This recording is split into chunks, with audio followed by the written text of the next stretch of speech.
quarterback battle got a little more interesting. Yesterday, we found out news that Kenny Pickett suffered a hamstring injury, and they're going to have to reevaluate him. They said I saw one report said at the end of the week, and one report said next week. And I don't know why, but in my head, next week sounds like, oh, they're not even trying. Like, this is going to be a while for him. But at the end of this week somehow gives me like, well, maybe he comes back in a few days kind of vibe. So I don't know which one is more accurate, but I'm just giving you that's what the different reports were. One, I don't know how severe the hamstring injury is. I haven't known Kenny Pickett to be the most like dynamic mover with the football when he has the ball in his hands. But does this mean, Tyvis, that we get to see maybe some of the younger guys get more reps with the first and second team? Yeah, that's absolutely what that means. I mean, obviously, you know, in this training camp, I think it was really been about getting reps. You know, a lot of the times they rest Joe Flacco because out of these 4 quarterbacks, he's the only one that's played in this system. He's played with Kevin Stefanski because he already knows, you know, kind of what Kevin wants and what he's looking for.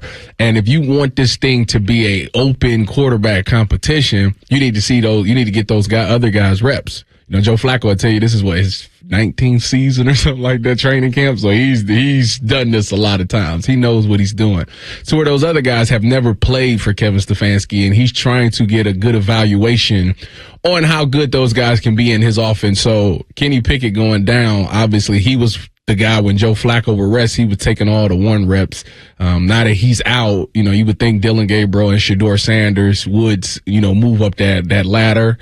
And if they're still going to rest Joe Flacco, it gives you a day where you can look at those 2 young guys to see which of those guys can really handle it. Because, you know, one of the big criticisms of the Browns training camp so far has been the fact that if it's a true open competition, why hasn't Shedeur taken rests with the ones? And I think he spoke on it. He said, it's not my place to talk about it. You know, like it is what it is type thing. And my thing is, if Shedeur is doing well, because Saturday, from everything I heard on Saturday, he had a day. That boy had like 3 touchdowns see through that day. I will see it for myself tomorrow. Oh, you're going out there? Is that yeah. Okay. Tomorrow they practice at 2. I'm gonna do the Cleveland show, and then I'm gonna go watch practice because I'll be able to do so. So I will tell you Wednesday. All right, what I think.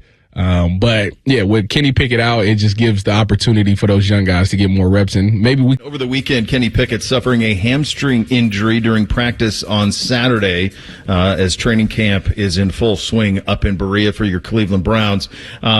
So this is big in a lot of ways. Number one, he's going to miss a little bit of time. So he's going to be down some time. But I had a chance to speak with Kevin Stefanski on Friday, and one of the things that he talked about was those first 4 training camp practices. And then, because I asked him directly, I said, how can you possibly get these guys enough reps to get somebody ready? And he talked about an adjustment was potentially coming after the first 4 practices. Well, that 4th of those practices was Saturday. That's when the injury to Pickett happens. And now they were off Sunday, and they'll be back to work this afternoon. Pickett was getting either 1s or 2s reps consistently, and far and away the most number 1 reps of any of the quarterbacks in camp. And so if he's down some time, and if that's a couple of practices, is it 3, is it 4, then those reps will be dispersed, obviously, amongst the others. Here's what we know about the Browns' approach to Joe Flacco. He doesn't need many reps. Just doesn't. Knows what he's doing, knows the offense. He's the easiest thrower of all of them by 100 miles. I'm convinced if he was 60 years old, he could roll off the couch. Well, hell, he did it for them a couple of years ago when he was sitting on his couch, and then he came in and lit kind of the NFL on fire for a month. So he just is a natural thrower. It just comes out of his hand very naturally. But we know that he doesn't need a ton of reps. So that means that if you are Dillon Gabriel, if you are Shedeur Sanders, right now, because of what happened to Pickett, you can take advantage of a situation. And that is a massive thing. The offense has been pretty clunky, as you'd expect it to be up there going against that defense. They invested heavily in the defense. The defense needs to be like a top 5-6 unit for them to be competitive this year. They've invested that way, and that's quite honestly the way that it ought to be for them. So the offense has been way behind. those two rookies now are going to get a massive opportunity in front of them. Here's Kevin Stefanski on the rookie who's getting the most attention, of course, outward. Inward, it's more Dillon, but outward, it's Shedeur. Here's Kevin Stefanski on how Shedeur looked with the 2s and 3s so far. Yeah, for those guys specifically, I thought there was some good. Obviously, we need to clean up a lot of things on both sides of the ball. We had too many jumping off sides, flinching on the offensive side, so we have these officials out here. That's probably the main focus for our guys, especially today. But yeah, I thought those guys, some good and some bad, like most training camp practices. Offensively, they're trying to find their way. Here is Stefanski on that. Well, when you go out to practice, everything's competitive. So offensive guys want to have success, defensive guys want to have success. Sometimes it goes back and forth in a practice. It's hard when you're not in pads yet to get a full picture of what that success maybe looks like, but we're not in the mode, while we compete every single day, we're in the mode of teaching and learning right now on both sides of the ball. So I'm pleased with the effort. It's not near as clean as it needs to be on both sides of the ball. Shedeur had a pretty wide-ranging interview Friday midday. This was before the Pickett injury. He was asked on if he was trying to be the week 1 starter. Here's Shedeur Sanders on that. I don't think nobody in this organization is here if they're not trying to win. Honestly, I think, they're trying to win who gives out the best water and Gatorades out here. So it's definitely a competition in everything in life. It's so many cameras out here. It's definitely competition with content, obviously, too. So I think everything in life boils down to competition. He has taken advantage of the reps that he's been given. He did get some second team reps on Saturday in that availability. He's been consistently behind Gabriel most of the time, but one of the things that's been part of his mindset is maximizing the time when not getting reps and taking full advantage. Here he is on that. I'll say just have a deeper level of understanding, because I know whenever I get my opportunity, I got to maximize it. So that's something you have to change in the mentality standpoint, and the mental standpoint is, okay, I just got to think about what I could do to get better, even if I'm not getting reps, and it's no problem. I think it's a critical injury for Pickett, and it really depends on, we don't know the true severity of it yet, but if he were to miss a week, then he was the front runner. And as of right now, because we haven't seen, what his availability will be like this week, but as of right now, he is the front runner to be the starter week 1 and for that first kind of tranche of the season, first 6 games, something like that, barring injury or barring just falling off a cliff. But one thing I've been consistent with is unless he falls on his face, he will be the starter to start the season up in Cleveland. Now, this injury throws a monkey wrench into that. And if you are Kevin Stefanski, do you pivot to let's go with Flacco to start and let's get the 2 young guys ready? And does Pickett end up, do you think trading block with him if there is injuries around the league and somebody needs a quarterback to come in the mix? I think that this could be a major turning point in the quarterback competition up there if Pickett misses multiple practices.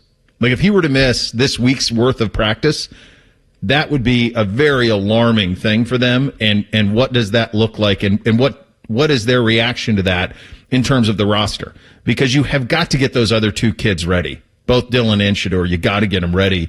And Flacco deserves, and every time he's available, he says this, I want more reps. I want more reps. And he does. Everybody wants more reps.